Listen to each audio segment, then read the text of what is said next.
everybody. Thank you for joining us for our official session 1 of the podcast.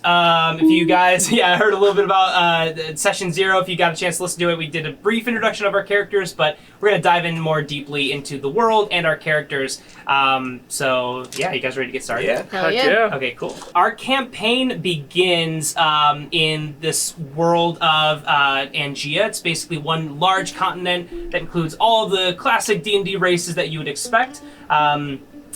Again, one big continent, it's surrounded by ocean. I'm going to put up a map in the video as well. But essentially, we're seeing this world that's been kind of war-torn and kind of dealing with the repercussions because of that. So it's been 5 years since the Forever War. It's a time of peace, reconstruction, but also guilt, loathing, and isolation. Man, elf, dwarf, and many other smaller kingdoms band together against the onslaught of the Tiefling Empire. And while the alliance ultimately proved to be victorious, it was not without grave losses. War raged on for a decade across all of Angea, becoming almost a new way of life. Many believed it to be a war that would never end. But in fact, a succession of tactical victories by the Tiefling Empire had pushed the alliance closer and closer to defeat.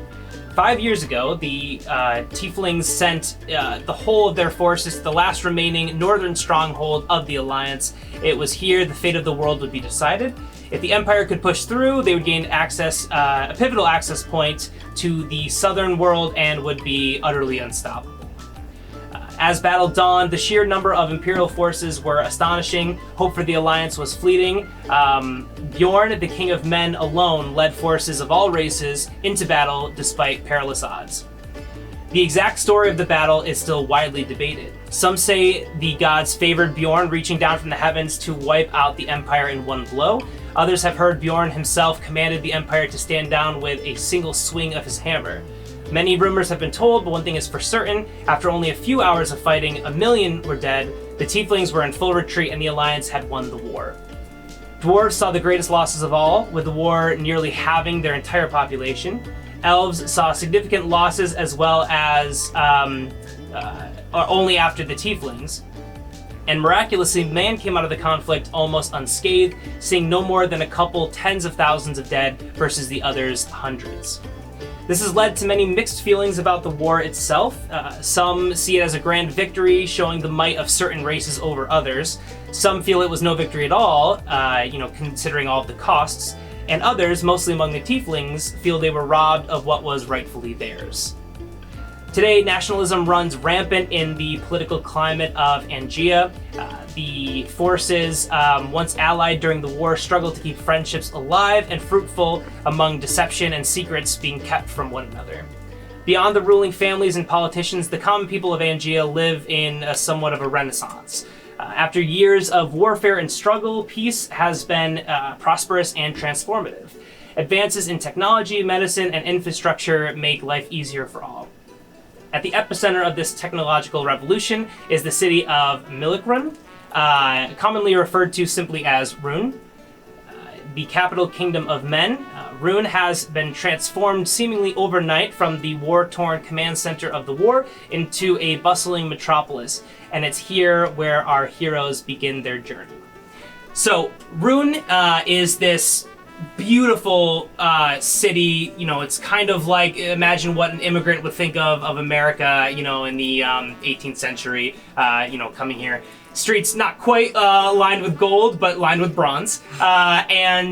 Just very beautiful, bustling. It almost looks as if no war has even taken place here.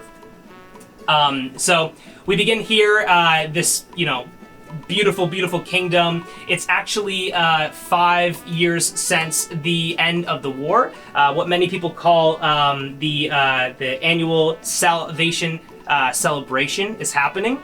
This happens every year just to celebrate the end of the war. And so there is a huge, almost kind of euphoric, think like Mardi Gras kind of celebration going on. It happens for like a week in the city. And the kind of big event that everything leads to is happening today, where essentially 5 people in the city get picked at random to get an audience with Bjorn, the hero king of the war, and basically these people are granted this great ability to speak with him, meet him. Some people can, bring up issues with their something that they want to bring to his attention. Some people just want to meet him and are very just want to get the chance to just be in front of him and be in his presence.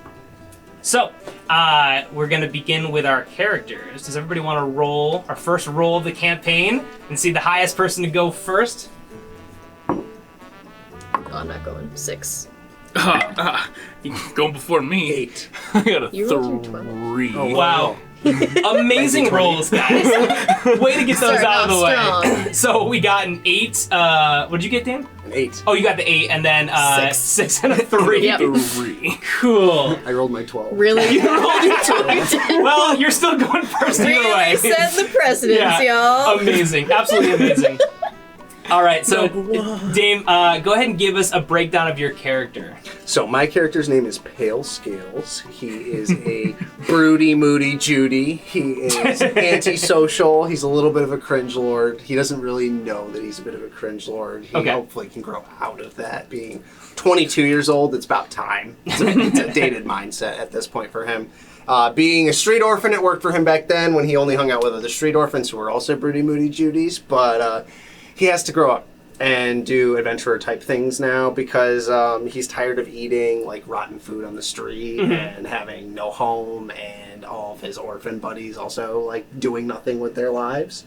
So he has come to honestly pickpocket most of the people there to see Bjorn. Was the original plan, but he's kind of just scoping the area out and getting the lay of the land, so to speak. Okay. Very cool. All right, so what was the first name again? Pale Scales. Pale Scales. It's the Oh, only Pale name. Scales. Oh, it's all one word, right? Yeah. I don't know if it went by pale. In Spanish, it's Pale Scales, but... Pale Scales. Okay, cool. That's good, because this campaign's actually going to be in Spanish. No right. habla. So, Pale Scales, you approach the entrance of this great, incredible city of Rune. You've heard great stories. Have you been here before? Has your character been here? No. Okay, completely new city. Yeah. Okay, so you walk up, you're in awe of this incredible sight to behold. It almost looks like it can't be possibly real, and part of you wants to actually go, like, touch the walls and see if it's just a complete illusion, right? Got you. So you get up to this front gate, and you have a couple guards standing there. This is a very open celebration kind of day. All are welcomed inside, and so you walk in with no issues at all. Okay. So you walk in, and you said your objective here is to pickpocket. Yes, people? yeah. Okay, Originally. Okay, cool. So you walk by you walk by scoping my marks. You I'm walk looking by it out. okay. So you walk by the guards, and I'm just gonna see if they get any kind of idea of what you're doing. They have no idea that you're gonna do anything. Anything kind of deceitful at all. You walk by a guard, kind of give him a nod. He's like, "Have a great day." Thank you, sir. Keep your eyes out for anything sussy-wussy. You give me a ring if you see anything. Of course, we'll do. How will I contact you? You just yell really loud. I have good hearing. Okay, and what's your name? Scale Pales. Scale. Okay, Scale Bales, you have a great day. Thanks, brother. Thank you. You too. Really great guard system in the city of Rune. Yeah. He rolled a 2, by the way. So our first rolls for the campaign have been an 8, Phenomenal. a 6, and a 3, and a 2. So Low rolls, Stellar. baby. rocking it. The next will just all be a nat 20s. Cool. So you walk in again. As you get past the gates, I mean, it just becomes even more breathtaking, right? You see this bustling metropolis of, there are kids running around playing. Guards look like friendly and look like their job's not too difficult in the city. You see a lot of this kind of clockwork mechanisms going on all throughout the city. It's almost kind of like this normal, beautiful city has like these weeds of mechanical infrastructure and really useful design and pragmatic kind of machinery. All that's kind of just like sticking out, but it's kind of weird in this like very human kingdom. It's kind of something you'd more see along like a dwarven kind of kingdom, but it's still just, there's no place like it. You've never seen anything like this. Again, there's just like machinery everywhere, and just kind of people just live among it, almost like a nature-bearing folk, kind of living among the trees. So as you walk through, you see many shops. You are at kind of the entrance, so it's kind of a little bit of a ways to get to the center of town. What do you do? I see what kind of shops surround me. Cool. Okay. So you walk in at the very beginning. You definitely get a lot of shops and stuff that are trying to catch people. First coming in, exiting. You see over to the right there is this, this fine kind of like clothing and silks shop over to the right. See a little bit further down the way, there's a tavern, and a little bit further, there's also a weapon shop and a couple more like blackmail, not blackmail. Blacksmith? Thank got you. you. Blacksmith. Classic medieval Classic thing. blackmail shop. There's a blackmail shop. Yes. You can just buy blackmail. Excellent. So you have like a bunch of different kind of shops. Do you want to go to one of these, or do you want to kind of keep exploring? I want to continue toward the center of town. Okay, cool. So as you continue walking through the center of town, this really lavish, incredible environment just becomes even more pristine and kind of like royal, right? You're definitely, there's no question that you're in, the most grand city in all the continent of Angea. So as you get closer, shops become more prevalent. You even see also as you're getting kind of closer to the middle of town, which is pretty much where the king Bjorn resides. So you have his palace and all this stuff. So naturally, everything's just getting better and better and better. As you walk through, you see again, kids playing, guards kind of walking around. You see the amount of guards is increasing as you're of course getting closer to the palace. But as you get closer to, you also see a really large crowd in the horizon. Go ahead and give me a perception roll or insight. Either one. Insight or perception. Let's see. Either -2 or -2. So let's see. I'll just do perception. Damien rolled like shit. It's not a hard roll. I got a 16. Okay, cool. Is that with your modifier? No, it's a 14. So Okay. my modifier. Either way, you see this crowd, and because of the really important factor of what the day is today, this 5th annual Salvation celebration, you see this, this crowd, and it's pretty clear to you. You could probably bet money that this is the crowd who's trying to get tickets and wait to be read and answered if they're going to be the winner of these 5 special tickets that get given out, and the people who are, of course, the winners of these get to meet the king. So you walk through the city, you kind of get a vibe for everything, really just taking in the surroundings. You see this really large crowd, and you pretty much deduce this is probably where, this really big giveaway kind of, essentially like a raffle is happening. And because of everyone knows that's what is happening today, you can kind of deduce that that's where you would get like a ticket to meet the king. So tickets are available to the public? So what they do is as you get closer, you can kind of see people walking out and actually just handing tickets to people for free. Okay. So people are walking up, kind of handing it out. Kids are like lining up, very excited. They want to meet their idol, the king, King Bjorn. And as you walk closer, you actually have a small kind of, not very strong, but weak kind of noblemen come up and say, "Hello, sir. Can I help you today? Would you like a ticket to meet the king?"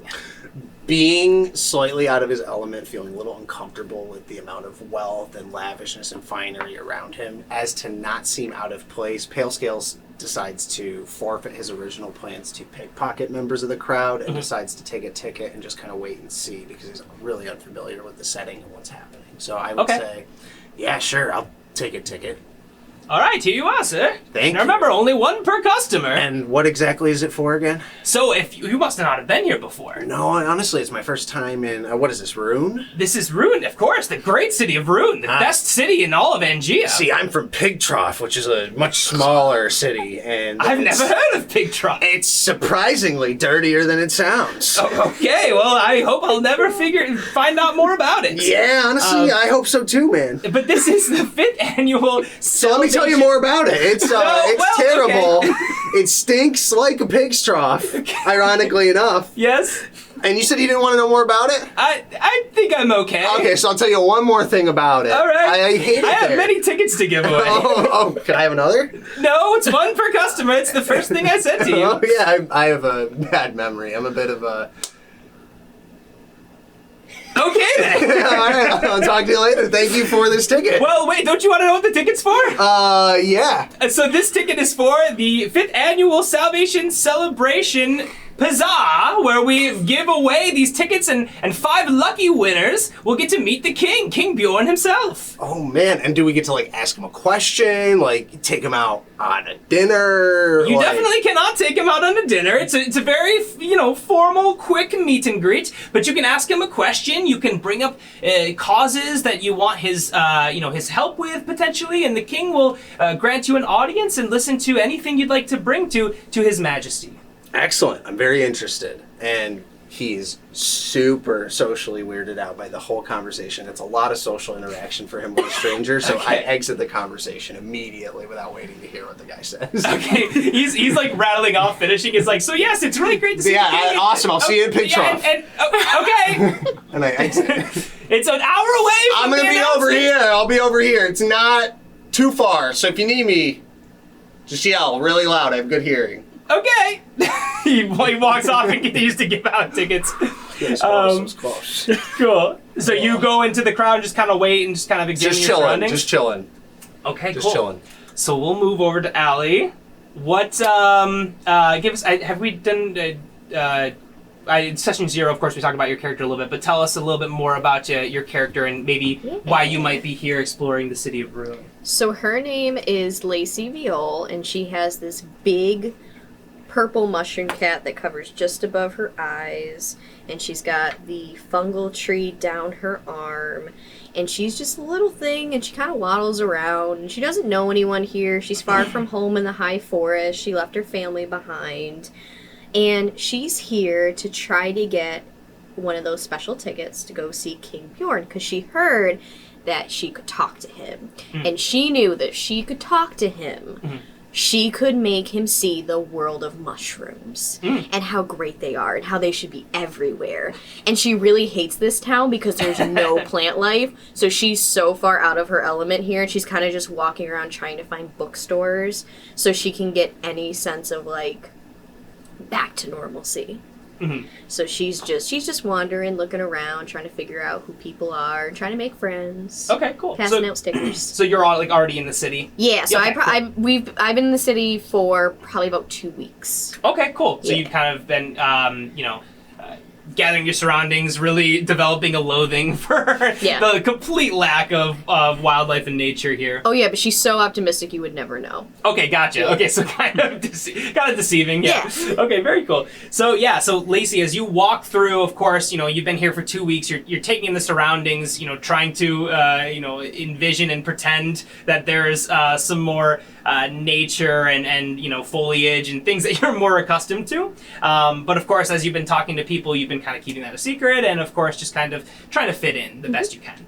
So as you walk through, of course, that there's obviously a huge celebration going on. You're seeing, a lot of people here, especially in the past couple of days. More and more people have really kind of taken up the streets of Ruin. And as you're walking through, today is obviously the most busy day, right? So tons of people running around, a lot of commotion. People are excited, talking about, man, I hope I get to meet the king. Like, oh wow, this would be so amazing if I could. And so you're walking through the city, and as you're kind of going around, you see, down in the distance, there's a big, large gathering that you can probably deduce is where they're giving away these tickets and where, the actual announcement of who will be able to meet the king is going to happen probably pretty soon. So what would you like to do? So I want to go up to... I just saw someone talking to a dragonborn. He's handing out tickets. And I want to go up to him and talk to him about getting a ticket. Okay, you want to go talk to the dragonborn or the guy giving the tickets? The guy giving the tickets. Okay, cool. I don't care about the dragonborn. Okay, so you approach again. You approach this feeble, weak man who's just, kind of a little bit older, just giving away tickets. Looked like he's kind of just been taken aback a little bit, but otherwise a pretty happy, cheerful demeanor. And you go up and greet him. He says, "Hello!" Yeah. Hi! What's your name? My name is Ezekiel. Hi! I'm Lacey. Well, Hi. hello, Lacey. Hi! Super nice to meet you today. It's great to meet you, yes. So how do I meet the king? Well, if you would like a ticket, if you have not already had one, then we'll give you a ticket right now, and it's only one per customer. And you're going to stay here or come back within an hour, and we're going to be doing the announcement of the 5 winners, and their ticket number will be called, and then you will, if you are one of the lucky 5 to meet the king, we'll take you to his royal chambers, and you'll get an audience with the king. Okay, so how do I become a lucky one? I don't understand what you mean. So I want to be a lucky one because I want to meet the king. Because you've ever heard of Silenfer?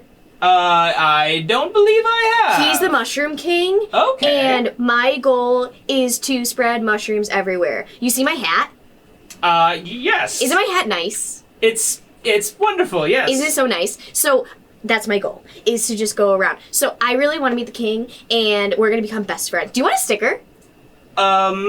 May I see the sticker first? Yes, yeah. So she pulls out, she has this little pouch next to her, and she pulls out this long string of stickers that just like endlessly comes out. And she has like everything you can imagine on these stickers. Mm-hmm. So she has them color coded, and there's like mushrooms, there's flowers, everything.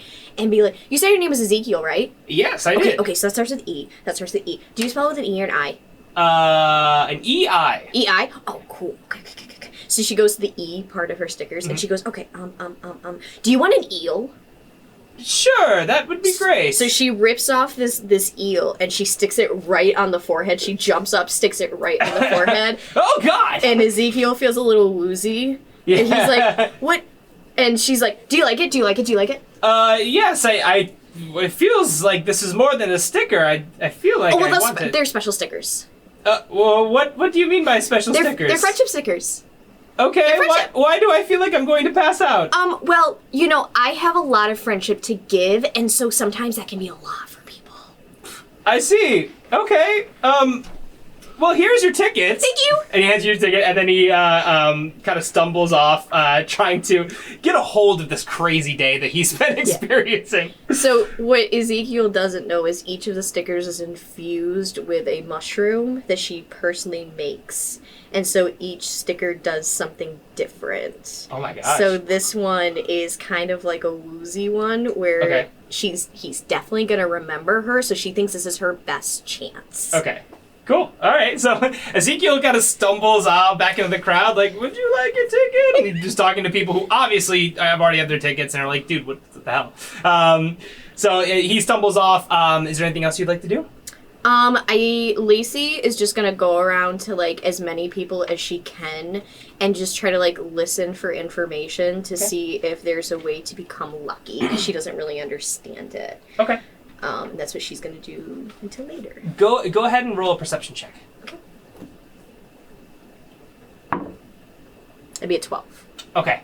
So you go through and you're kind of hearing the mumblings and stuff. It's easy for you to kind of, sneak through and just kind of go unnoticed and listen to these conversations. You definitely hear a lot of people talking, just a lot of excitement, a lot of people talking about how, they tried to maybe get like an extra ticket or something like that, but, it's a big no-no and all this kind of stuff. And so some people have been trying to like sneak tickets or whatever, or buy other tickets off of people. But you don't hear anything about trying to really increase your odds other than completely cheating.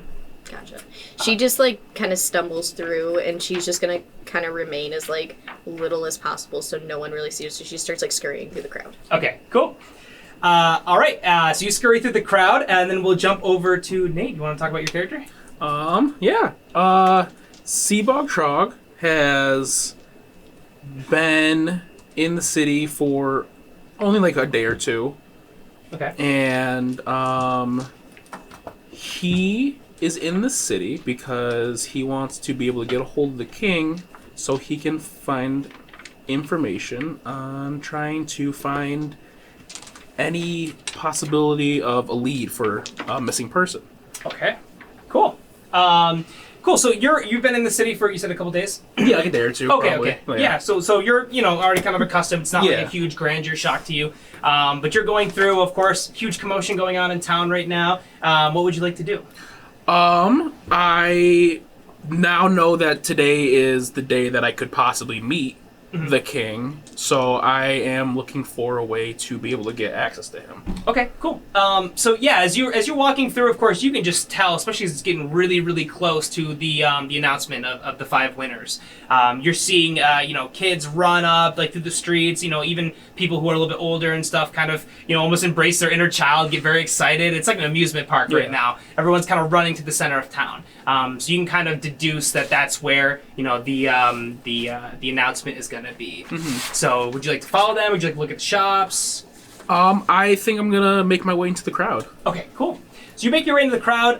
You quickly see a couple different people handing out like these tickets, and kind of, it's really speeding up. They're really trying to give away all the tickets now because it's really kind of getting down to the minute here. And this crowd has just gotten really, really big and proceeds to exponentially grow every minute.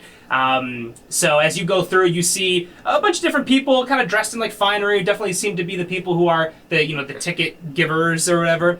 And you see particularly one very woozy older gentleman kind of stumbling with tickets, just kind of offering it to people who definitely already have tickets and are just trying to ignore him.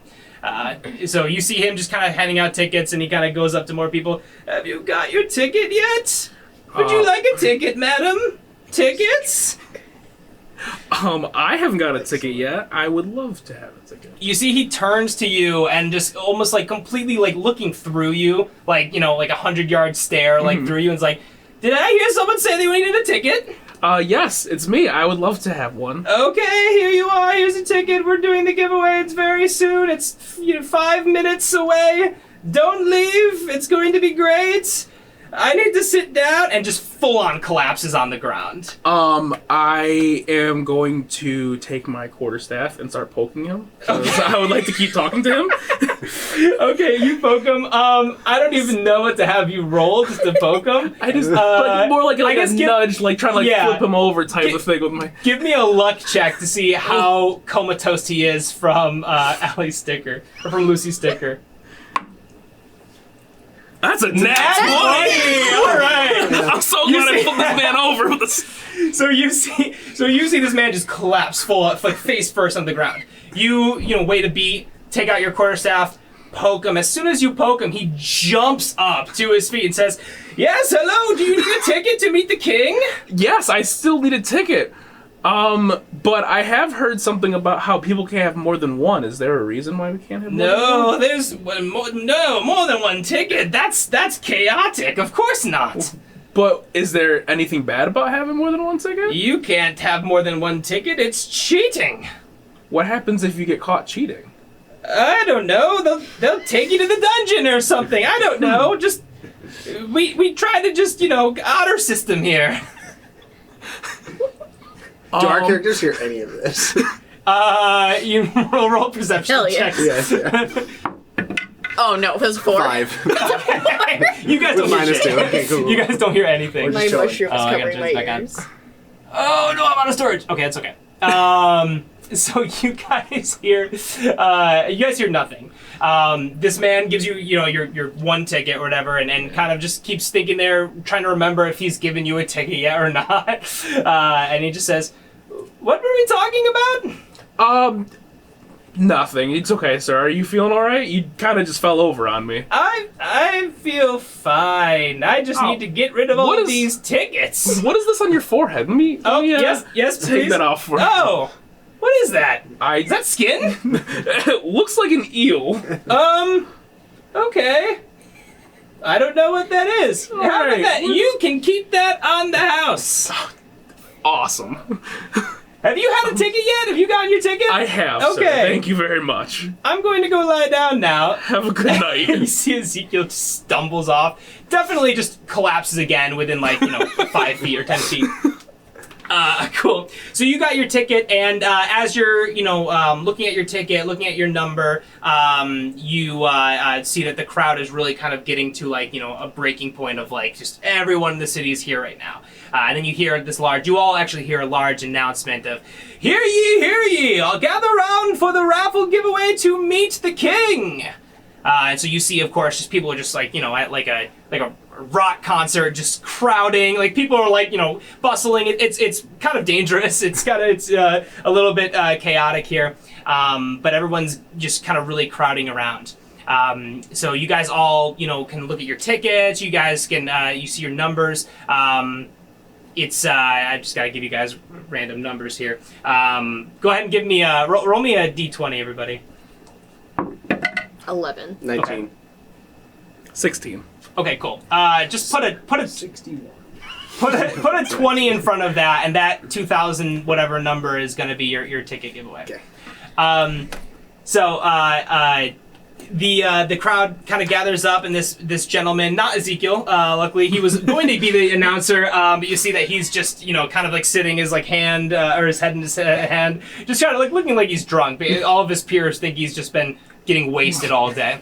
Not a really great day for Ezekiel. A little bit of a bender. A little bit of a bender, yeah. So as everyone's gathering around and they're like about to, do this announcement within, 60 seconds or so, it's really kind of bustling. Is there anything you guys would like to do in this next like minute or so?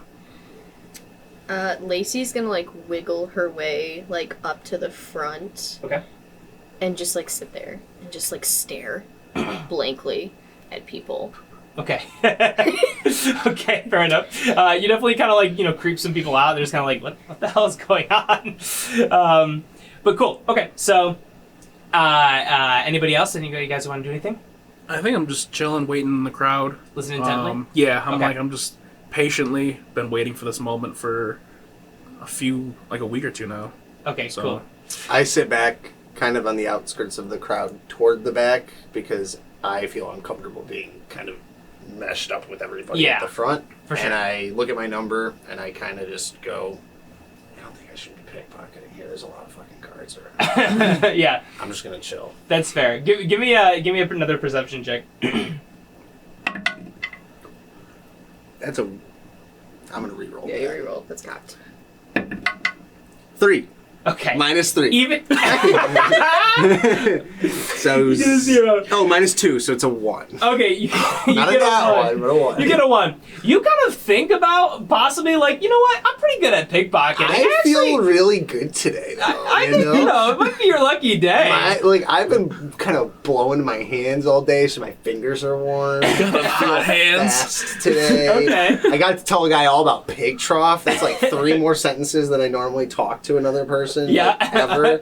So I kind of look for someone maybe who looks vulnerable or maybe kind of unaware of their surroundings, and I'm looking for someone to pickpocket. Do you want me to roll a perception check again?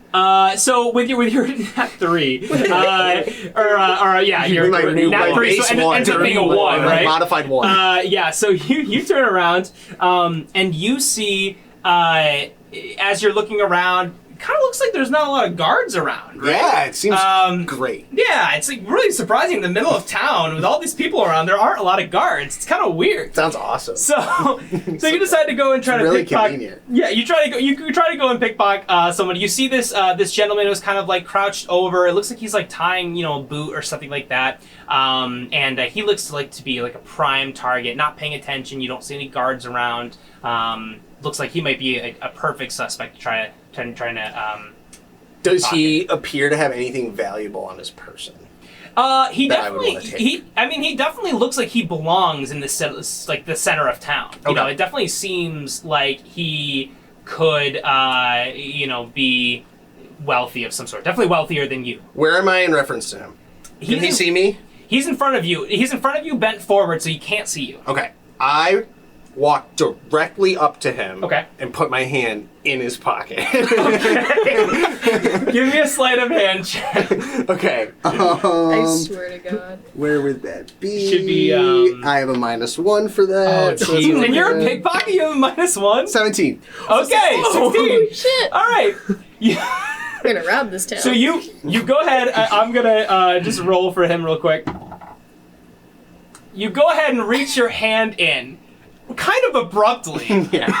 You can definitely feel some gold in his pocket, and you pull it out, and surprisingly, he doesn't move at all.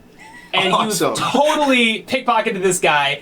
And as you notice that you have now 6 extra gold that you can obviously mark in your items. So you're holding this gold, sitting there, very obviously pickpocketed this person. As you kind of look closer, you notice that this, in fact, is a guard. And so you got really lucky that he had an absolutely terrible passive perception.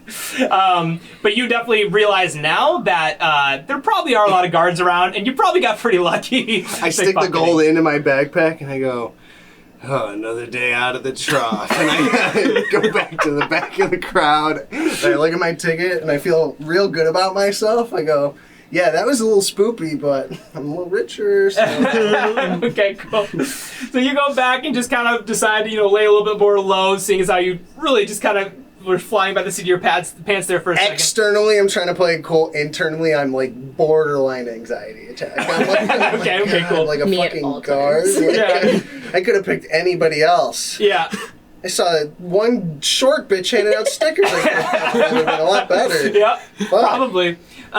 Cool. And I stare at my ticket. Yeah, so you go back, and as you kind of go back and start to lay low again, the same gentleman before kind of gets back up on stage and says, "It is now time for the raffle giveaway to meet the king. Everyone gather around and look at your tickets."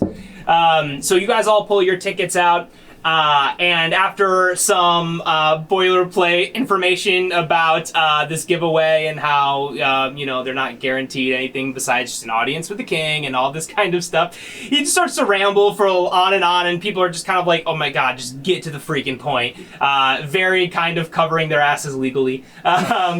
So as he finally gets to it, he says, "All right, get your tickets ready. We will now be announcing the numbers." This gentleman starts to announce these numbers. He says his first number here. And it's none of your guys' tickets. The first number is this dwarven princess. You see that she is just elated, and her guards are kind of, that you can definitely tell are, dwarven like her, which is a little bit more of a rare thing to see. Even in this bustling city, you guys know that since the war, dwarves are very reclusive now, just because they've suffered such losses. They really don't mingle a whole lot anymore. Not because of anything other than just, safety and things like that. So it's very interesting to see this dwarven princess out and about. And so you see her, just get ecstatic, very pumped. She's like a 16-year-old, very excited. This is like the best day ever for her, right? Dad let her out, and she's able to actually, go out, and then she wins this huge giveaway. So she's excited. You can tell her guards are just pissed, because now they have to be on super high alert that this dwarven princess is going to have a ton of really jealous people all around her. So she's excited. She's super pumped. Her and her group of guards kind of go to the front of the stage and are just kind of eagerly waiting. This gentleman, again, this royalty-looking fellow, says, "All right, it is time for the second number to be announced." He announced this number, still none of yours. As he announces this number, you see there's kind of like a hush, like nobody really, says anything. Nobody jumps up, nobody's super eager about winning this. It's kind of strange. This is a huge giveaway. You'd think whoever would be super excited. He announces the number again, and then finally you see just this one, just kind of frail tiefling hand kind of be raised in the middle of the crowd. And you just hear gasps in this crowd. So this has been 5 years since this Great Tiefling War, and people have not really matured in terms of, judging the Tieflings for the actions of the Empire 5 years ago. And especially on this day of all days being the celebration of the victory over this Tiefling Empire. So there are like this hush and these gasps and all this stuff in the crowd. You hear a lot of, what is she doing here? She shouldn't be in this kingdom. How did they let her in? This older tiefling woman just kind of keeps her head down, seems very timid, almost like, probably happy that she won, but also like this is kind of tricky for someone like me to have won this. Walks up onto stage very slowly. You see this royal announcer takes a beat and says, "Okay, well, continuing on with the giveaway." And they pull out another number, and Seabog, it is your number. Woo! Woo! So you just get super elated, cheer. I'm waving my ticket around. Yeah. So you wave your ticket around. You see a bunch of resentful eyes looking at you. What do you do? Do you just go up there? I'm like super ecstatic. I'm running around making my rounds. Yep. I take this crazy zigzag through the crowd. Okay. Totally could have just gone straight through. Okay. But I get up on stage and actually I want to give a hug to the tiefling lady that I will go up and stand next to. Okay, gotcha. Give me a performance check. Oh no.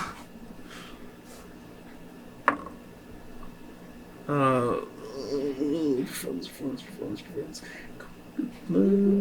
That is a 4. Okay.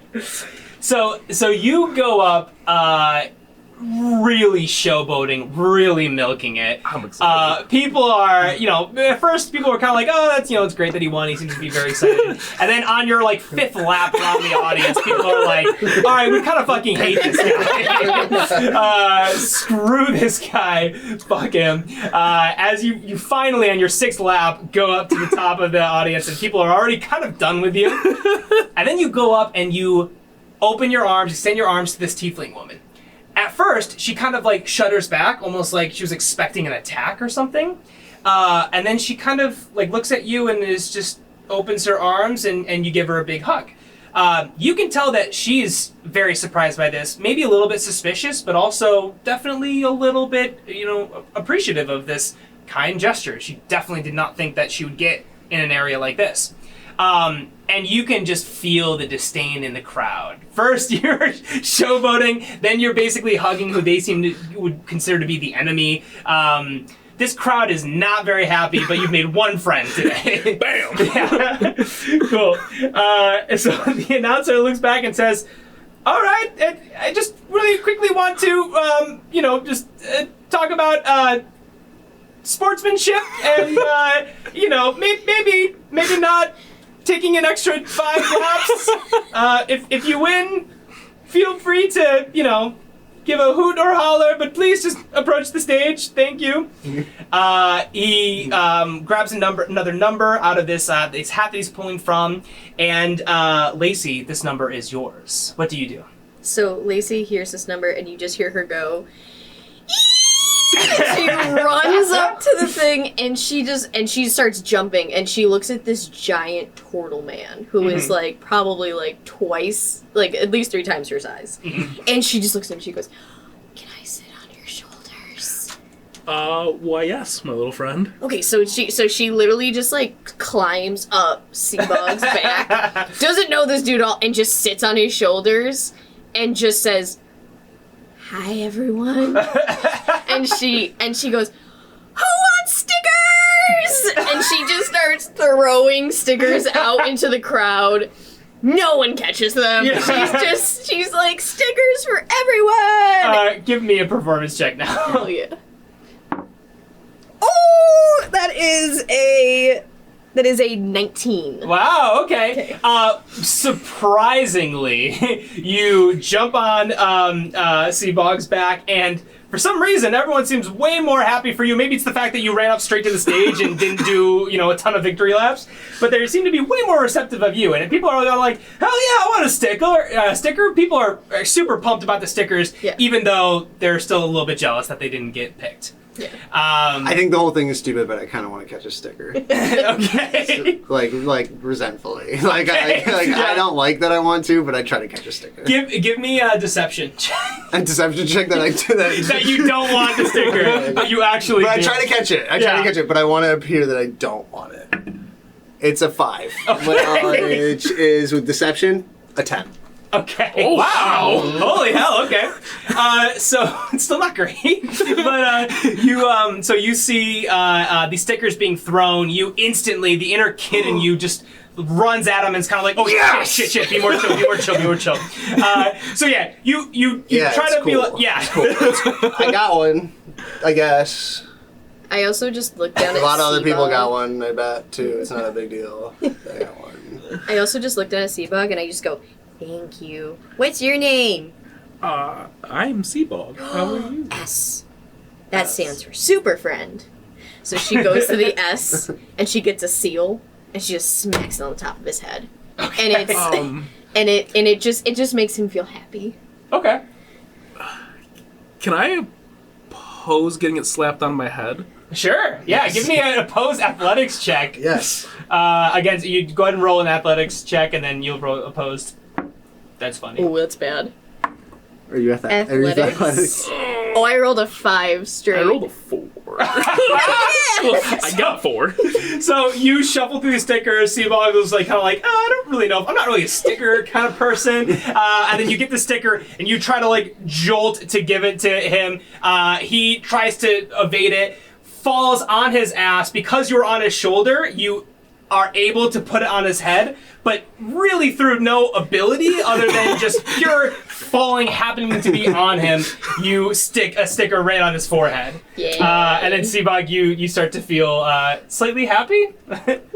I'll take that. Yeah, Super friend. kind of. Super fun. Yeah, this combination of wow, that was embarrassing. I'm a huge fucking tortoise man. Falling on his ass. Yeah, on stage in front of all these people who already hate me, Who already clearly love me. you see one guy in the crowd just goes, "Huh, walk much?" But you are feeling fine because of the stickers effects. So you get up, dust yourself off. Pale Scales, you pick up your sticker, trying to play it cool. You see this guard that you just pickpocketed in front of you, kind of turns back and he's like, "Hey, nice sticker." Dude, you want it? No, that's okay. I'm okay. Yeah, you look like you're, could it's- use a nice sticker. Yeah, I could. Yeah, no problem. He turns around and he's like, "Wait, where'd all my gold go?" Cuts back to the guy upstage and I says, started to get really uncomfortable when I started to leave because this ticket thing seems like a big fucking deal, and a lot of people seem upset about if you win. So I'm like, I don't really want to win. I'm not going to throw my ticket out. I'm just going to start to exit. yeah. So you start to exit. As you're exiting, you hear this announcer yell out one more number, and it's your number.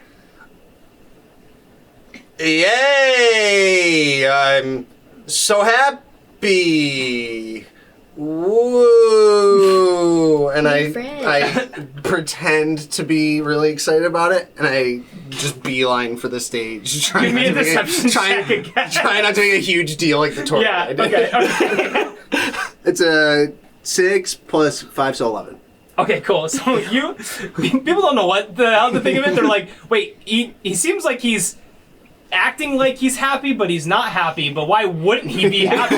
People are really confused by this. And ultimately, you just kind of walk up stage and you just see the real emotion is just people just get kind of depressed realizing that was the last one. The announcer says, "Let's give a round of applause for our winners!" And there's like 5 people who clap. You see that people just start to kind of disperse and just like, man, I can't believe I didn't win to that freaking tortoise guy. Hate that guy. What a loser. Screw him. A lot of people just talking about the tortoise guy. Yeah, fuck that guy. Yeah. I don't know, man. Tough crowd. So you see the announcer turns back to you guys and says, "Well, congratulations on winning. So if you would like to follow me now, I will take you to the King's Royal Chambers where you will get a chance to meet him and spend a few minutes with him." So he kind of leads you away, and then as you start walking down this hallway, you see the first winner, the Dwarven Princess, and her 5 guards with her.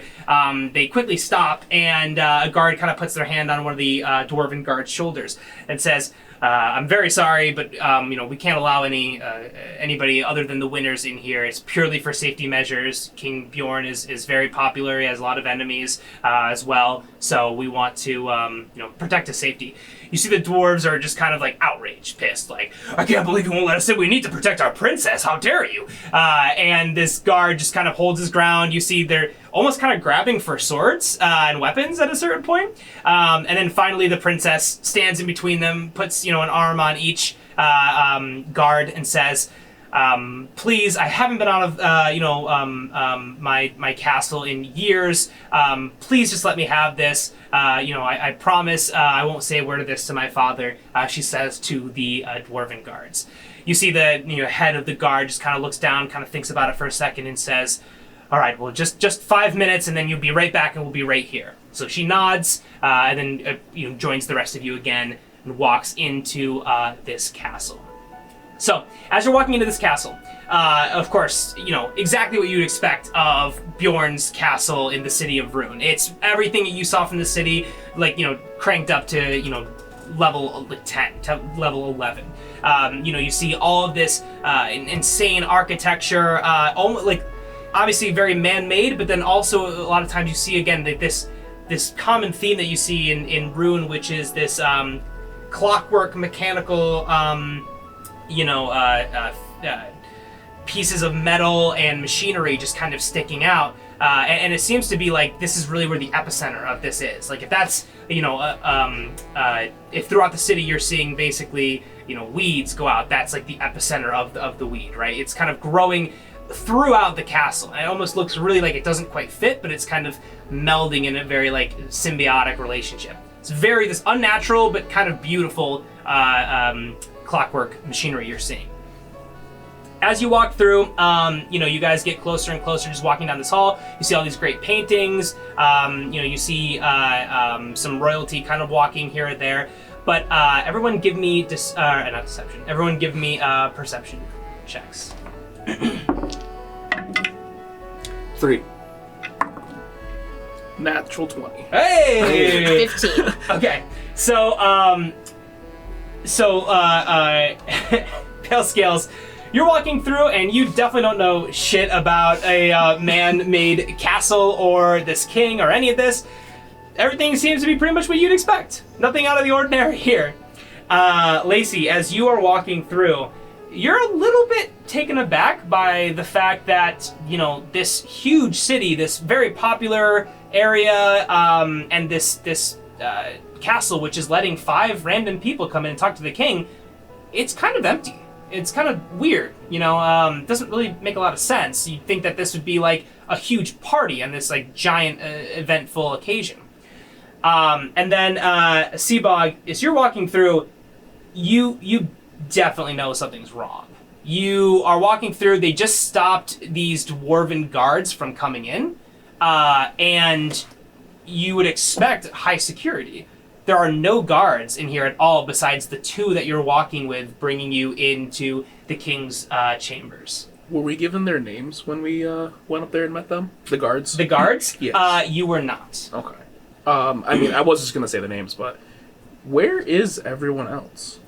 So you say that to a guard? Yeah, yes. A guard looks over and he says, what do you mean? This is the king's castle. What do you expect? I'd expect a lot of guards here. How come no one's here to protect him?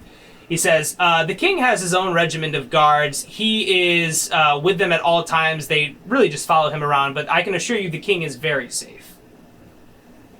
Okay.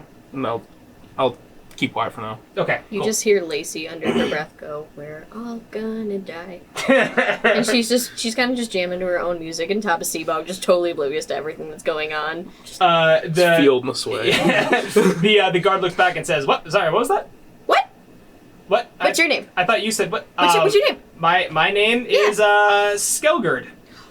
Another S! Super friend! What? Hi.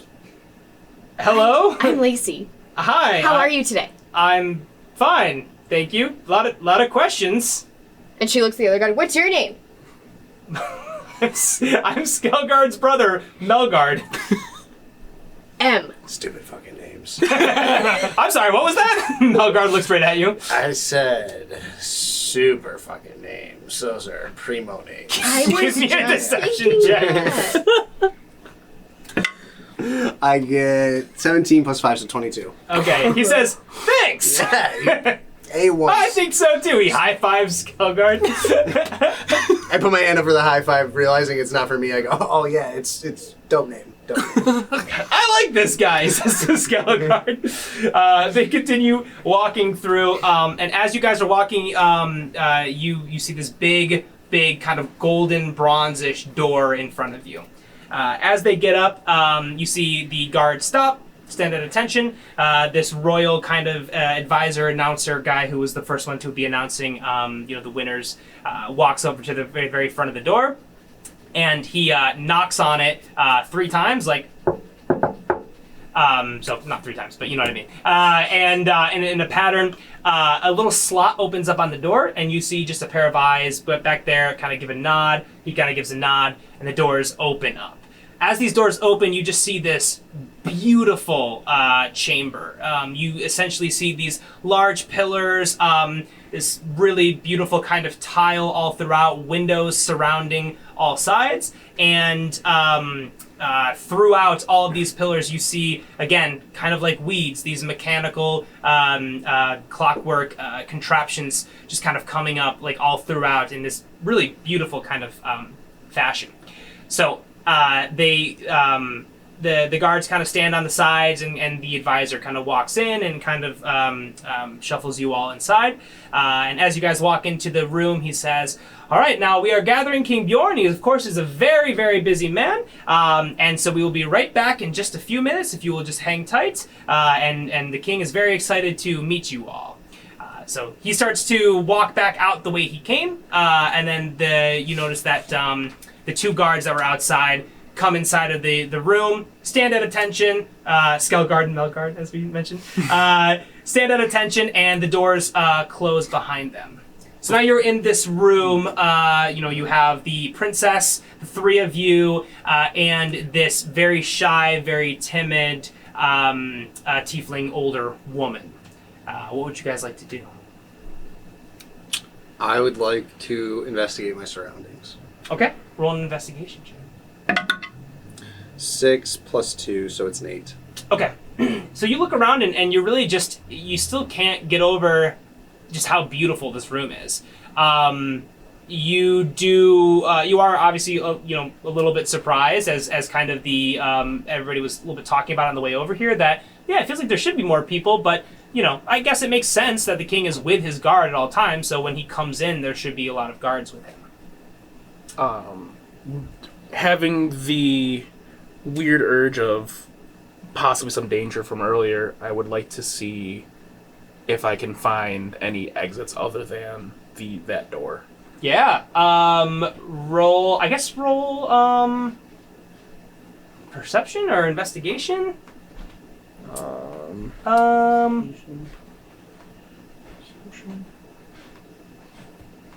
I'll say either. Whichever one. I think we'll go with... You said perception or investigation? Yeah. I think we'll go with perception. Okay. That's a 10. Okay.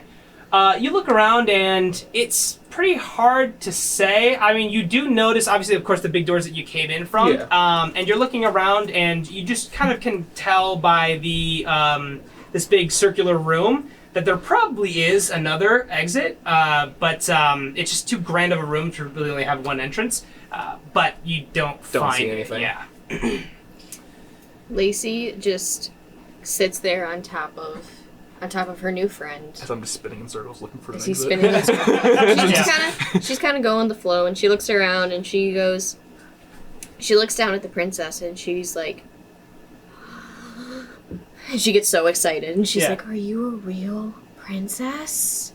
She says, yes, I am. So, like, storybooks? So, did you ever get locked in a castle, or have you met a dragon? And she just starts going on all of these, like, storybooks that she's heard about princesses and all these, like, traditional things that princesses have been through. Yeah. And she starts asking all these questions. She says, yes, well, my name's Princess Ara. I'm a dwarven princess. There's not many of me left, but unfortunately, my life is really not all that exciting, and this is really the most exciting thing that's happened to me in 5 years. I'm, for the most part, never allowed to leave the castle, and my people and my father are afraid of me getting hurt, especially with our entire race suffering so much from the war. Can I call you Ara? Yes, that's my name. Okay. And she just sits there and she starts staring at her and she goes, "Can we be friends?" She goes, "Sure, of course we can be friends." And then so Lacey pulls out this, she calls it her to-do list. Okay. And it's all these things that Lacey wants to do with her life, and she can change it at any time. And she checks off "make friends with princess." Wow. And okay, she puts it back in her. She puts it back in her satchel, and she just sits there, and she's so proud of herself, and she's just getting ready to meet the king. Cool. So she kind of sees that you cross that off and smiles, and she says, "Yes, it's very fun to have to meet somebody and to make new friends. I'm really enjoying. This is really the best day that I've had in a long time." You guys notice the woman, the tiefling woman, just kind of standing a little bit apart from you all. Not still with the group, of course, but just being very shy, not saying anything. Anything you guys would like to do? I would like to take a turn. I would like to cast a cantrip.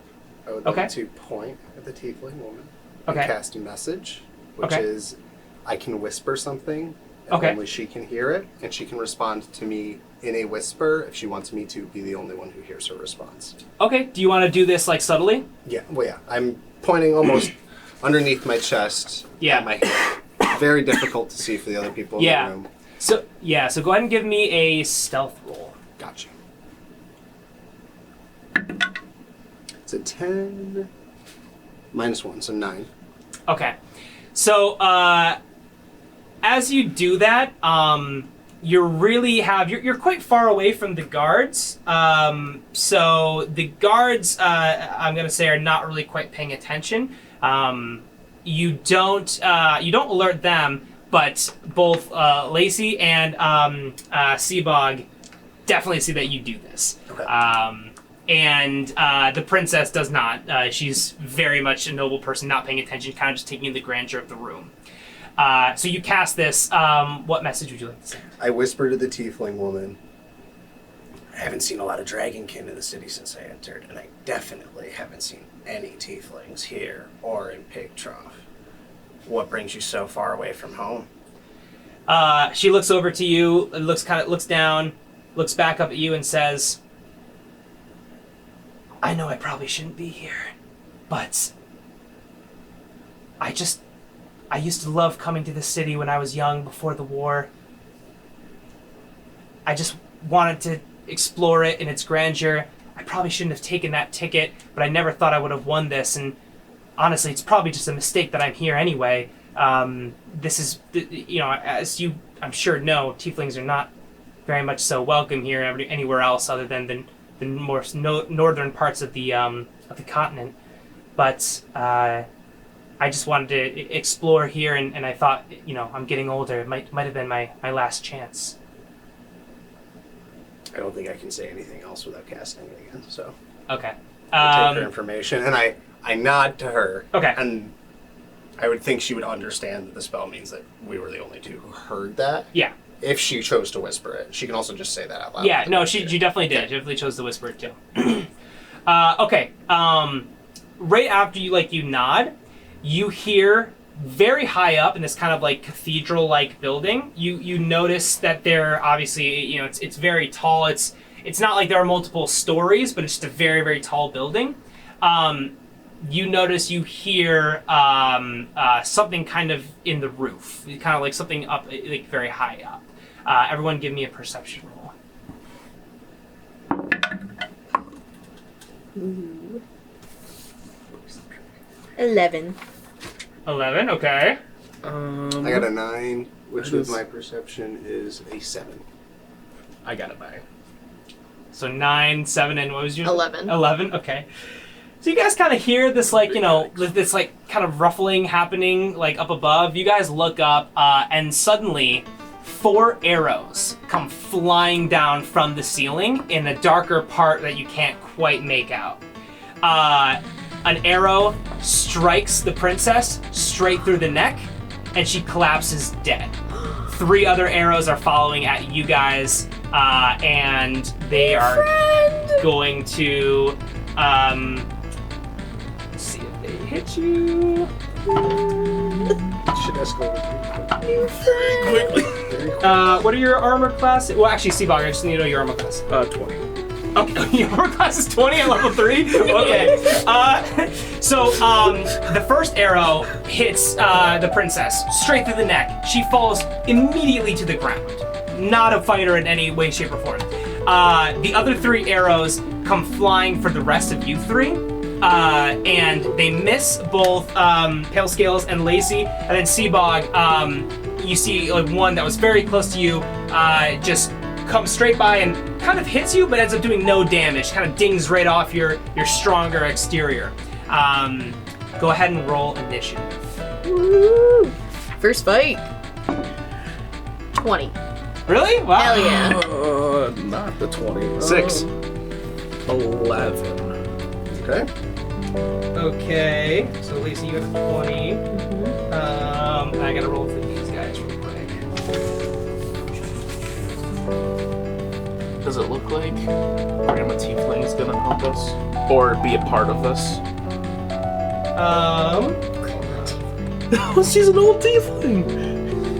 My new friend just got Fucked up. It's fucked up. Kind of get Because we couldn't perceive crap. What were your initiatives again? 20. 20? 6. 11. 11. Okay, gotcha. So... Talking about stickers and shit. Looking at the arrows. You weren't talking to me about stickers and shit. I didn't get hit by an arrow. Lacey immediately just starts crying. I look at the princess and comfortably. That's just... Okay, so these arrows come flying down. You do notice that the tiefling woman just falls to the floor, cowers. That is going to be Lacey's turn first. You notice that as these arrows came down, these 3 guards jumped down from the ceiling and feather-falled. I said guards, but they're really just undisclosed figures. Sorry. Yeah. You notice that they're kind of in darker robes and things like that. So they don't look like the guards that were in the back. But they fall to the ground. What are the guards behind them doing? You see the guards startled, instantly just kind of like pick up their weapons and run into the fray where you guys are at. Okay, so how far away are these 2 people from me? The 3 people that fired arrows at us. They land like right around you guys, so Okay. it's kind of like they're encompassing you. Okay. So I am going to cast blindness, deafness, Okay. and I'm gonna go for the one in the middle. Okay. Cool. And I'm just gonna scream, "You hurt my friend!"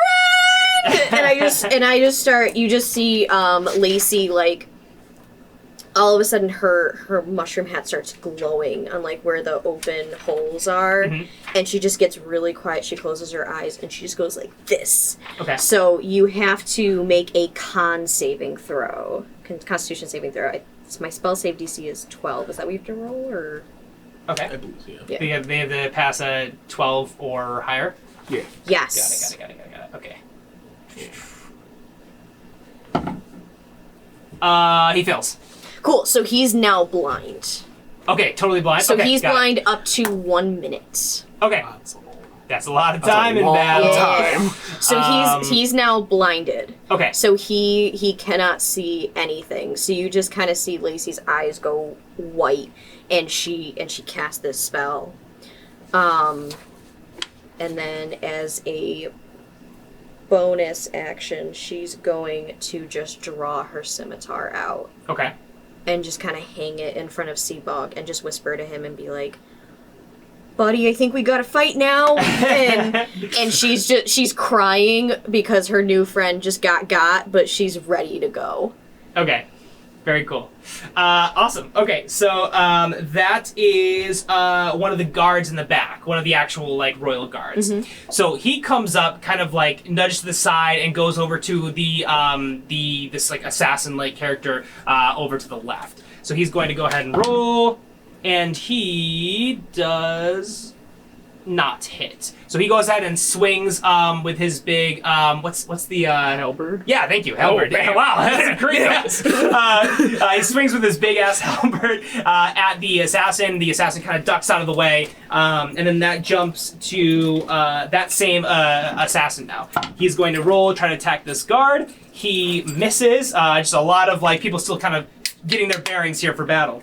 Then it's going to jump to the guard in the middle. So he is blind. He's completely blind. Yep. Okay, cool. So he rolls with disadvantage on attacks, right? He rolls on disadvantage on attacks. Yes. Okay, gotcha. So he's gonna go after you and just like, I'm blind!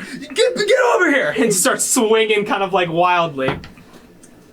That's a 7, which plus 1, 8 does not hit you, No. right? Yeah, okay. Definitely does not hit you. Okay, that is going to be... now this is the... it's going to be Seabog now. With how horrible he just missed, I think he's gunning for me.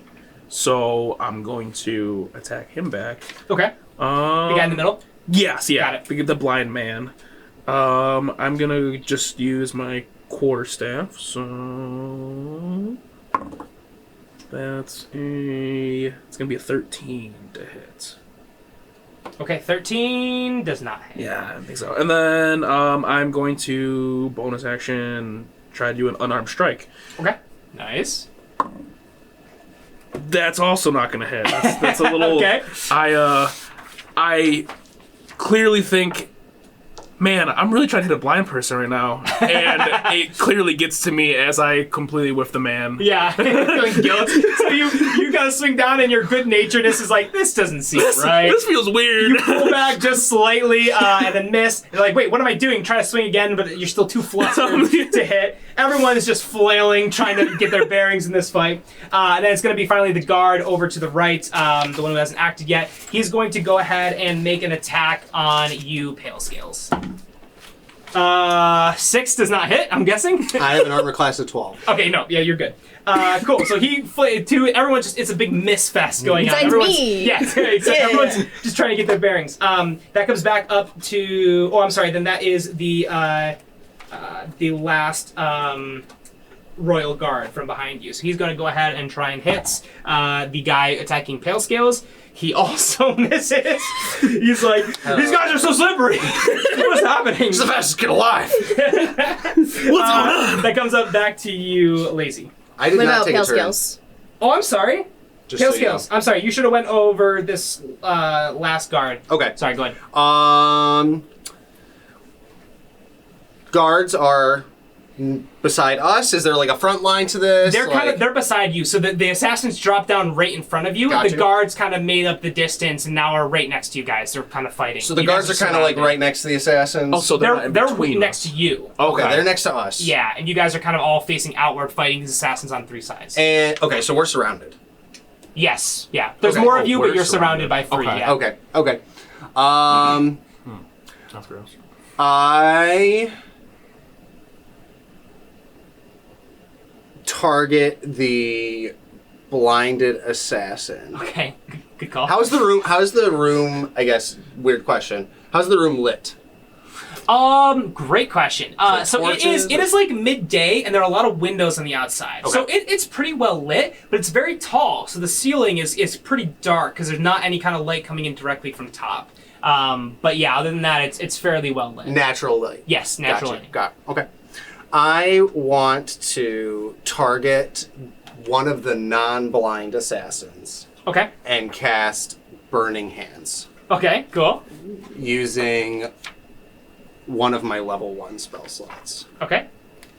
which I have 4 of. Oh yeah, mine was a level 2. Okay. Got it. So I trust y'all. I'm gonna cast Gotcha. Burning Hands. Okay. Which, let me look it up real quick. Oh man, big spell list, folks. I know it's an AoE. I just have to be careful. Burning hands. Burning Hands. As you hold your hands with thumbs touching and fingers spread, a thin sheet of flame shoots forth from my outstretched fingertips. Each creature in a 15-foot cone must make a dexterity saving throw. Each creature. So which one were you aiming at? Are the assassins all in front of us without any risk of hitting the guards or party You can members? definitely make it so that you wouldn't be hitting the guard, but they are kind of surrounded. So I'm gonna say if you position yourself right, you could hit 2. Okay, I aim for one of the blinded ones, or the blinded one and In the one of middle. the non-blinded ones. Okay, cool. So I'm gonna say the one in the middle and the one over to like the right. Yeah. Okay, cool. Yep. So what's that saving throw? So mine, they'd have to make a dexterity saving throw. Okay. On a failed save, a creature would take 3d6 of fire damage. Got you. So Alright. that should be against your I think Spell your spell save. modifier. So Your spell- my yeah, s- save. My spell save. attack or my spell save? Spell save. Yeah. Spell save, yeah. My spell save I'm just hoping he didn't get I have cut spell off. attack +5. I have a spell save DC of 13. To That be sounds 13. right. Okay, Yeah, cool. that So sounds they right. have to be the 13. And dexterity, you said? Oh, yeah. Okay, got it. Uh-oh, not good for that guy. So, blind guy fails, and the guy over to the right passes. So Okay. he kind of jumps out of the way, like last second. Blind guy doesn't see it coming, obviously. And you roast him. So how much damage are you going to take? It's 3d6 of fire damage on a failed save, and on a successful save, it's half as much damage. Oh, okay. So 3d6. So you Yeah. want to roll... So 3 times 3d6. That's a 6, Hell yeah. a 4, okay. and a 2 for the blind guy. Okay, got And it. then So the other it's guy, 12, the other 12 guy would take half as much damage. So I'll do 3 rolls for him. Okay. 3, 6, 1. So that's 10. So he'd only take 5 damage. Gotcha. Okay, I'm gonna give it 6. He should actually just roll once, and then he'll just take the half one. Yeah. For the other guy, Yeah. so he'll take 6 instead of 5. Sure. But yeah, blind guy. So you roast him. He's kind of like, does it smell like a campfire in here? And then just get doused in flame. Instantly falls over dead. Wow, okay. Kills him. Guy Is over the he on side- fire? He's on fire and dead. Yes. The fire also ignites any flammable objects in the area. Okay. Other than that's Warner carried. So I don't know if there's Gotcha. anything else. Just heads up. Okay, that's cool to know. Yeah, it's like all tile in here. Cool. Nothing kind of Good. lights up. But the guy over to the right jumps to the side. You definitely like get a good half of him. He kind of steps up or gets up and just kind of just pissed and just holds his short sword and just gets ready to attack. That will bring it back up to Lacey now. Lacey just yells, "Good job, dragon dude!" And I give her a nice shaka bra. 'Cause I don't know Whatever what else that to say. means. Yeah, The guards I give her go, a- "Yes, well done, my friend." Yes. Thanks. I killed a man. It's really good. So, Lacey is going to go over to the guard that just got burned slightly, and she's going to make an attack with her scimitar. Okay. So she is. Climbing down my... Yeah, she climbed down. She climbed down. She kind of rode it like a slide and just came on down. What do I add? You have a tail, right? Yeah. Just, Yeah, I'll have a tail. Sure, why not? I'll definitely have Say a it's tail. what do I add? You're attacking with your scimitar. Yeah. It's gonna be using My dex with dex. that. Okay, so that's +2. So a 19. A 19 hit definitely hits. Okay, great. Yeah. So it's a slashing attack for 1d6, and she takes 2 points. He gets 2 points of damage. Okay. And then for her bonus action, she's going to do her circle of spores, which Okay. is her stickers. So she brings out these stickers that are in the shape of like really decrepit mushrooms, Okay. and she just throws them on him. Okay. And he gets 1d4 necrotic damage. on Oh, top of very that. cool. So he gets 2 points. So he's Okay. down 4 points. Got And this it. is the damaged one? Yes, hurt that's the one? one that's The hurt already one, yeah. damaged. Got it. Okay, cool. All right. That will bring it over to one of the good knights. He's going to go ahead and tag and say, "Yes, if we all team up together, we can't be defeated." And whiffs. Totally whiffs. Halbert Oh, no. takes it. He's so motivated by your awesome moves and just swings again. The assassin just ducks. He's like, "Dude, come on!" Like, I'm right here. That will bring it to one of the assassins, the one facing that same guard over on the left. 17 to hit. He is going to roll. Finally, one of them is going to actually do damage. And No, it's then, yeah. It's not a me, That's fair. but it's someone doing damage now. Okay, he does 6 damage to his guard. Yeah, it stabs into him. God. It hits him kind of in the leg. You see he kind of goes down to one knee, stands back up. He's okay, but he's definitely hurt, bleeding on the floor. And then that will go to the guard on the right, who has now had necrotic damage and partially burned. You see he's furious, but he kind of like, captures himself, kind of gets his resolve, and then he is going to go after one of the other knights. You guys are all kind of next to each other, so he's not really has to move. But he's going to go ahead and attack the other knight. He hits, actually, surprisingly. And then he is going to do Not a lot of damage. 4 damage to this guy. This guard takes a hit to the shoulder, kind of recovers really quickly, moves on. That is going to be Seabog. Pale Scales on deck. Alright. So, the one that's hurt just did some damage. Yeah. Two of the guards, yeah. I'm actually gonna... First hit with my quarterstaff, I'm gonna go for the undamaged Okay. bad guy. Hopefully doing something. Not doing anything. How hurt does the guard look? That guy. The good guard, like the blue guard? Yeah. Which one? They've both been hit. Um, The one on the left has been hit for 6 damage. He's kind of looking, pretty hurt, but okay. And then the one on the right is pretty fine. pretty fine. Yeah. I'll try to punch the hurt bad guy. Okay, cool. Please give me something. I'm also gonna go with no still. 6 plus my dex. It's a 10. 10 does not Yeah, I hit. think so. So sorry. Okay, that will be Pale Scales, unless you have more to do. No, Okay. no, I don't have anything else to do. Okay, Pale Scales. Okay, I look kind of disgusted and reviled at all of the magic going on, including Okay. my own. I look at Lacey kind of upset. You can tell I'm visibly just disgusted with the whole thing. Using any. Yes, I'm okay with it. And is that body on fire? The body is on fire. It's toasting. I would like to cast the cantrip Control Flames and manipulate the flames 5 feet in the direction of the next assassin. Seeing if I can catch flames on the dude who just took necrotic damage.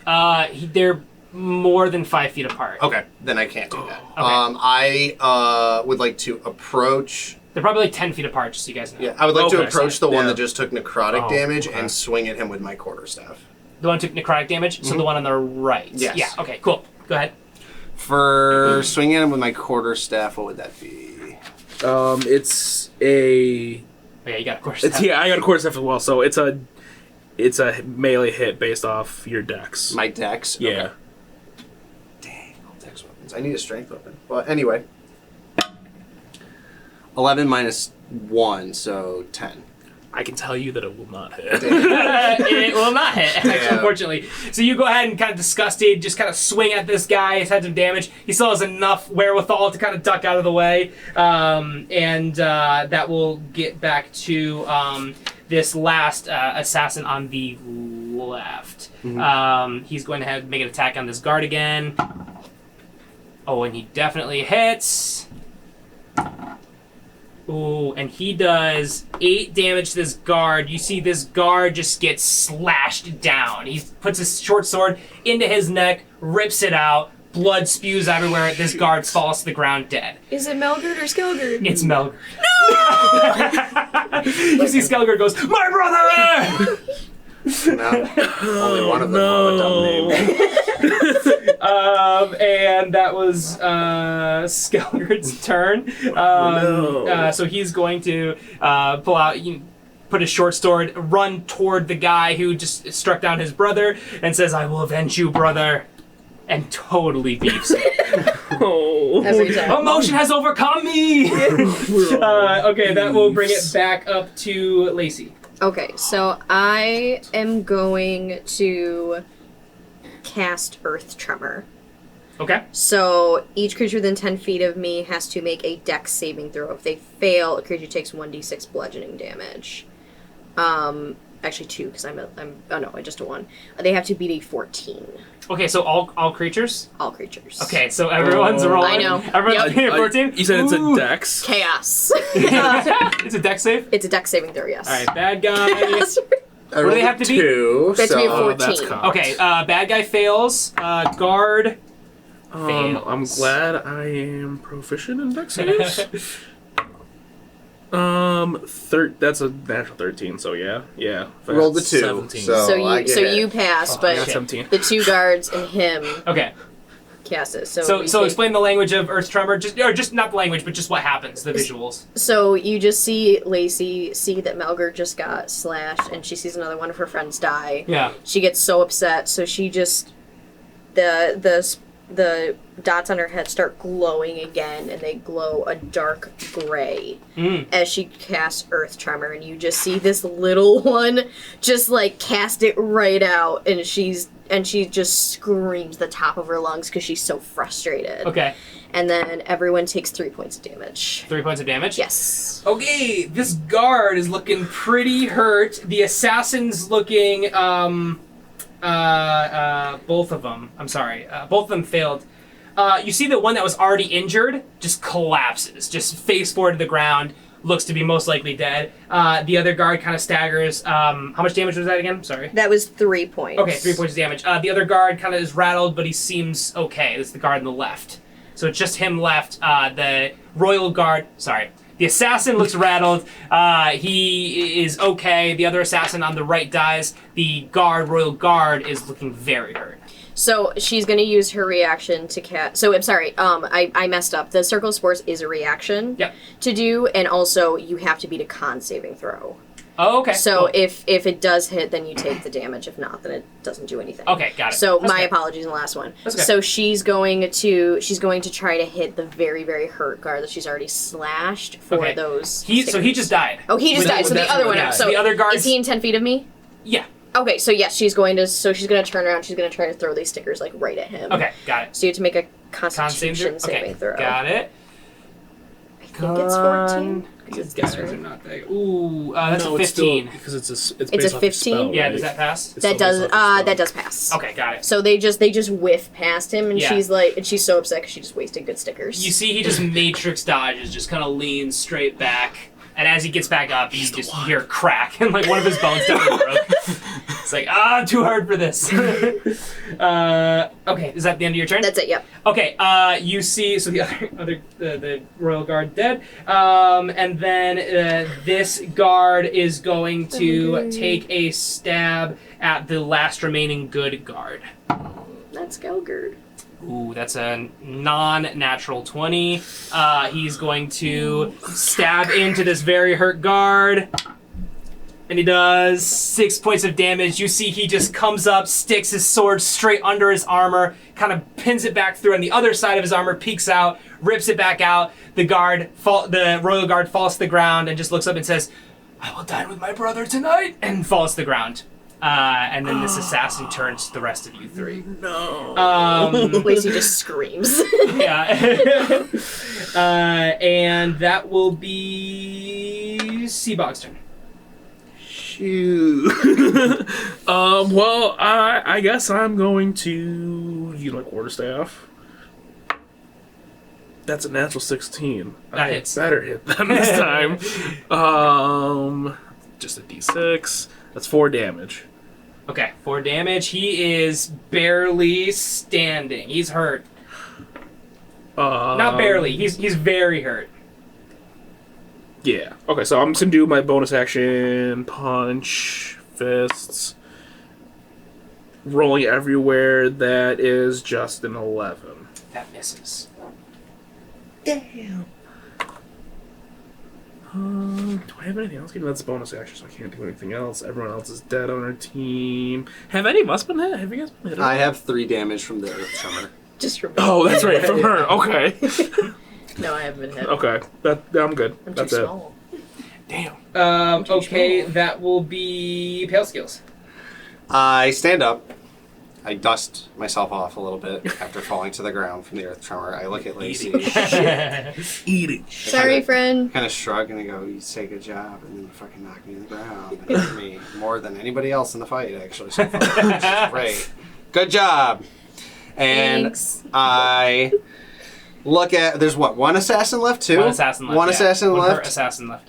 And I look at him. I lock eyes with him. And I use my breath weapon at him. Oh shit. Okay, what does he do? My breath weapon is, as an action once per short rest, I can exhale in a 15-foot cone.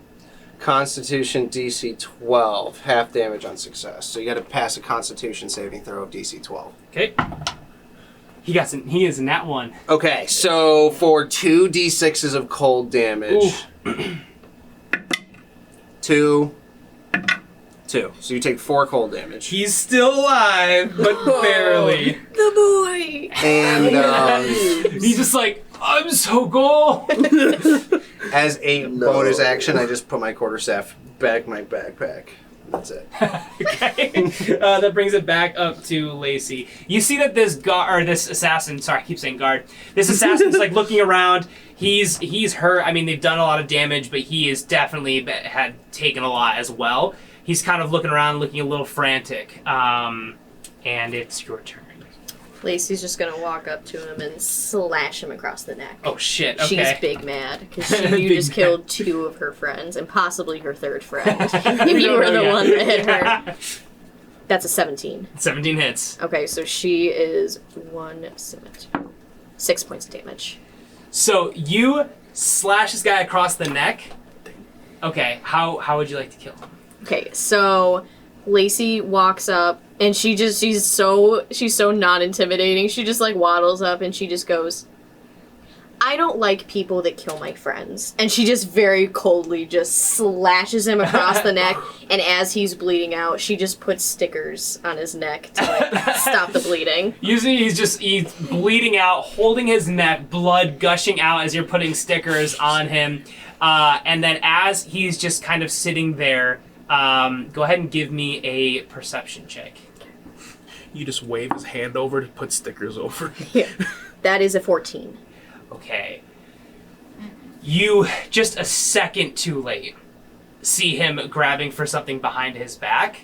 And then as you realize it and realize it's too late, you're expecting a weapon, but he pulls out a flask, drinks it, and he explodes into purple mist. You don't take any damage. You're just kind of stunned for a second. And then you notice both the dead other assassin on the ground explodes into purple mist, and the fiery corpse that's still kind of kindling explodes into purple mist. And then they are vanished with just some purple dust flying around, and you are now alone in this room with the tiefling woman. Lacey just bursts. Is there any way of saving the guards that have been killed? What spells you got? I have Hand of Healing. I spend a key point. I essentially punch them and give them health. You can try. I'll let you roll. This isn't kind of how it works, but I'll let you roll a medicine check. If you get a nat 20, then you can revive one of them. But he is dead. Yeah, I'm gonna say you just caught him. Yeah. Okay. On the precipice. I'm like, that was definitely a stretch, but I was hoping I can get something. That's a 13. Oh, okay. That looks like a 20. You punch this corpse without telling your the other 3 people in the room what you're doing, and nothing happens. Edgy, brother, edgy. Yeah. Edgy. You basically see the body just kind of do like when you're giving him like the paddles, but it just kind of like pumps up and then just falls back down and still dead. I say awesome. I think that's really badass, and I punched the same corpse. I'm like, no, it's not what I was trying to do. No, dude, I'm all about that. What's your name? Scrog? Bog? Pigtrog? Seabog. Got you. Well, Seabog, I like your style, and I punched that guard in the chest. As you punch this guard, you hear a really loud thud that kind of, echoes in the room. Just give me an intelligence roll. Oh, God. Just him? Oh god, Just him. Okay. You're so dumb. 18, but with the minus... Oh, I have +0 to intelligence, so it's just 18. Okay. So you punch this guy, and for a second you hear this loud and you kind of think, holy fuck, I'm strong. I'm so beefy. Then you're like, wait a minute, that's obviously not me. That's definitely coming from across the room. And you guys hear the same door that you came in just pounding on the door. As people just try to, you can't exactly tell what it is, but there's somebody on the other side of the door that's trying to get through.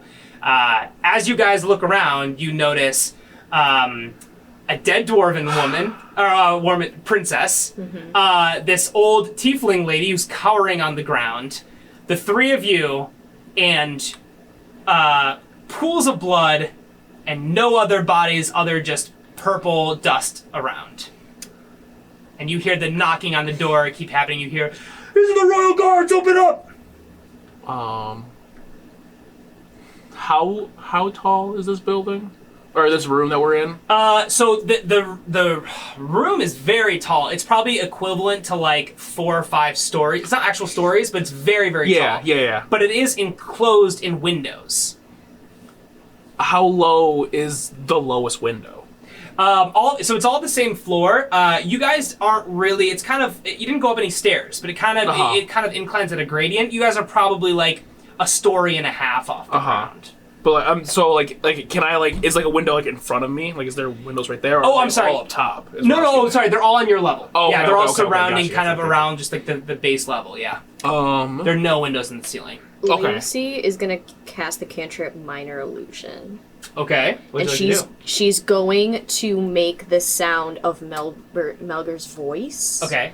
And she's going to have him yell, "Everything is fine. Please do not come in as we are about to meet the king, and you know how he values his privacy." Okay. Give me a deception roll with advantage. So, it's an intelligence saving. Oh, no, it isn't. No, it isn't. It's cantrip. I'm stupid. It's fine. Yeah, there should be a saving throw against it, right? There Advantage? is. There is. Okay, that's so is what kind of performance? No, that was a deception. Deception. Okay, with advantage, yeah. So you got a 19. I got a 19, yes. Okay, gotcha.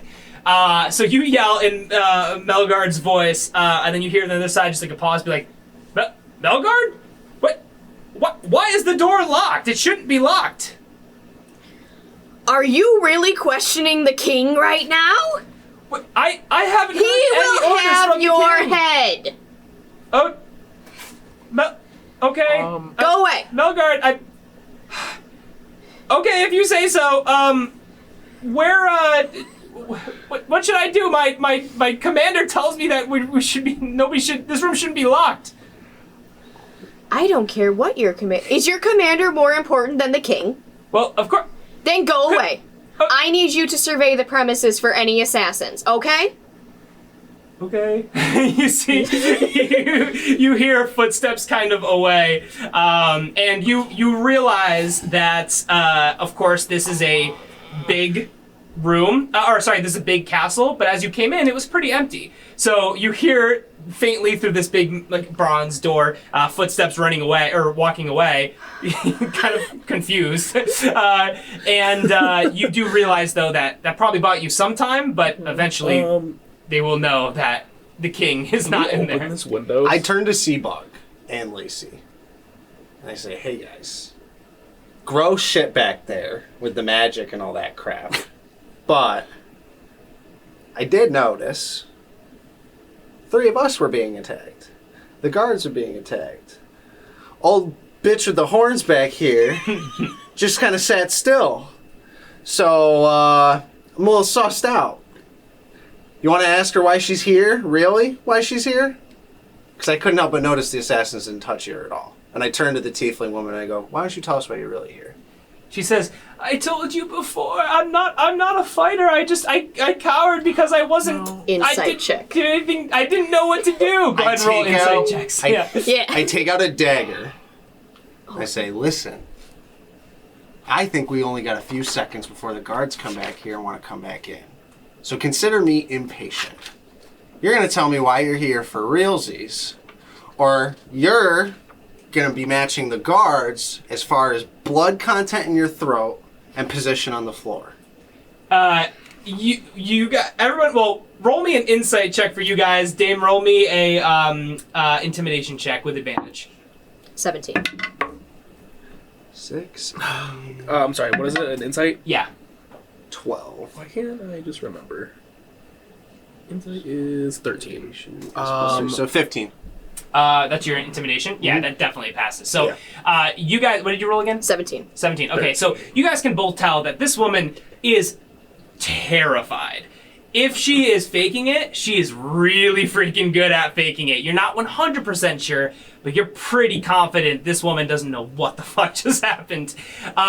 So you threaten her with a dagger to her throat. She says, "Please don't kill me. Please just, I swear I didn't have anything to do with this." You know what we call that in Pig Trough?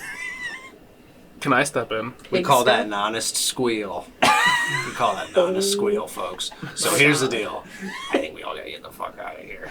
Yeah. Yeah. Can we open these windows? Or are they like... The windows, you can definitely open the windows. Yeah, Okay. it's not like a really. It's a very It's not like grand looking paved. room. Yeah, it's Yeah, not yeah. like a fortified. Yeah. Okay. I peer out the window and I try to gauge how far the fall is from where we are.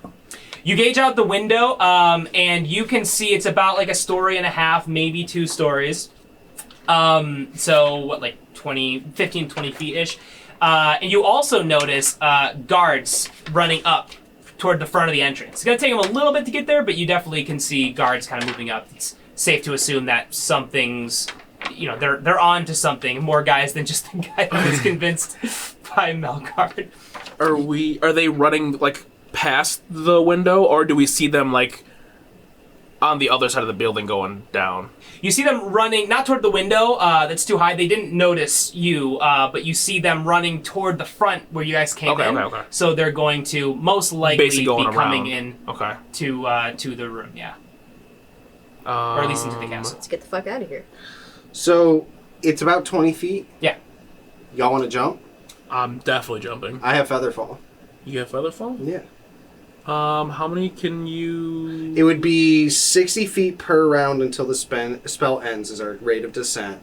And then if we land before the spell ends, with the duration of 1 minute, we take no fall damage and land our feet. How many people can you save? I can target up to 5 creatures Oh, wow. within Okay, 60 so- feet of me. Before we leave the room, Lacey's gonna go over to her princess friend, and she's going to cast her last 2nd level spell, Gentle Response. And it's a spell that if someone's dead, they don't decay for 10 days. Is Gentle Repose? Repose, maybe. Yeah, It's repose. silence.